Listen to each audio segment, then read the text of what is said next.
for the most accurate forecast in the Ozarks.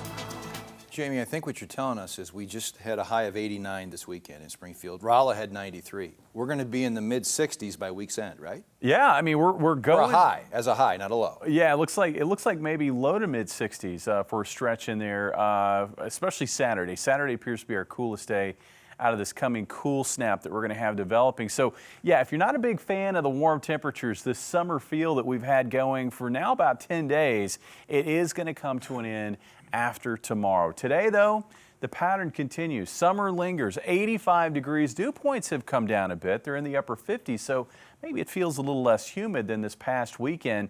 Take a look at the western two-thirds of the United States, and you can see that fight that's going on. We've got colder than normal conditions here in the western United States with a trough, and out ahead of that storm, we've got much warmer than normal conditions. Temperatures in some cases in the upper Midwest into the Great Lakes running over 20 degrees above normal. So it's not just here in the Ozarks, it's all across the middle of the country that we're finding this last gasp of summer. But the cooler weather will win this fight later this week. Here's what's going on currently. A very quiet scene across the region. Skies have been sunny to mostly sunny. We did bubble up another batch of afternoon clouds. Those are going to fade going into the evening.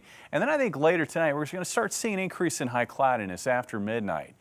That will be the beginning of a bit more cloud cover on Tuesday. Tuesday, I expect to be partly sunny at times throughout the day as a big wave of high clouds moves across our skies. But we're not going to have any rain on Tuesday. It's going to be another dry day. If you got some outdoor activities you want to get done, no worries. Looking at temperatures tonight, they're going to fall off into the low to mid 60s. And then for tomorrow, we're going to have afternoon highs back in the 80s. Looks like it'll be a few degrees cooler than today thanks to that extra cloud cover, about 84 here in Springfield. I do also expect the day to be a bit breezier. Winds out of the south at around 5 to 15 miles per hour with gusts maybe approaching 20 miles per hour. So that'll be a bit of a change too.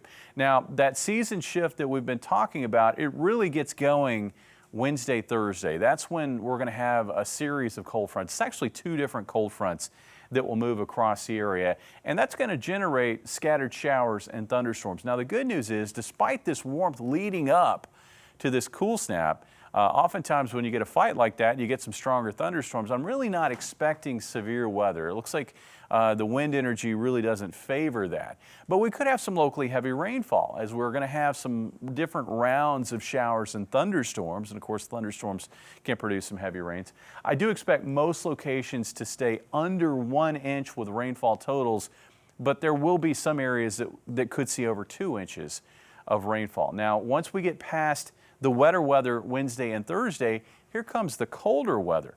A trough sets up here across the eastern United States, and we've got this pipeline of Canadian air directed right into the middle of the country. So we're going to go from highs in the 80s early in the week to highs in the 60s as early as Friday, and then lasting through this upcoming weekend. This is what it looks like. I mean, it's going to be a big shift in the pattern. 76 for a high on Wednesday, scattered showers, isolated thunderstorms. I think our best chance for rain probably comes Wednesday night into Thursday morning. And then as we get into Thursday, I think we're going to see a shift in the wet weather off to the southeast. So areas along and north of the interstate especially should get into some afternoon sunshine. That'll push temperatures up to about 77. Cool and breezy on Friday with a high of 67. And don't just focus on the highs. Look at the low temperatures. I think Saturday morning, a morning low of 41 with a high of 63 that afternoon on Saturday. So that is jacket weather. And I think there will be areas Sunday morning that will dip into the upper 30s. Looks like a really good setup for colder temperatures. We'll have high pressure overhead. We're going to have clear skies, light winds that should allow temperatures to maybe get to 39 here in Springfield with a high of 67 that afternoon before temperatures start to rebound Monday of next week. Bailey? All right, quite the shift there, Jamie. Thanks.